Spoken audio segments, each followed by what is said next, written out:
أعوذ بالله من الشيطان الرجيم. بسم الله الرحمن الرحيم.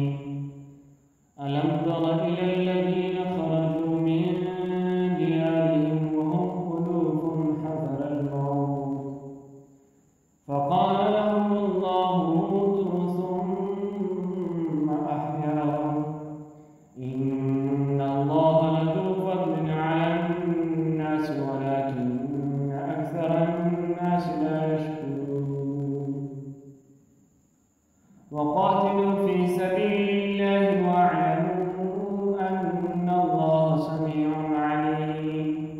من ذا الذي يقرض الله قرضا حسنا فيضاعفه له أضعافا كثيرة والله يقبض ويبسط وإليه ترجعون. ألم تر إلى الملأ من بني إسرائيل من بعد موسى إذ قالوا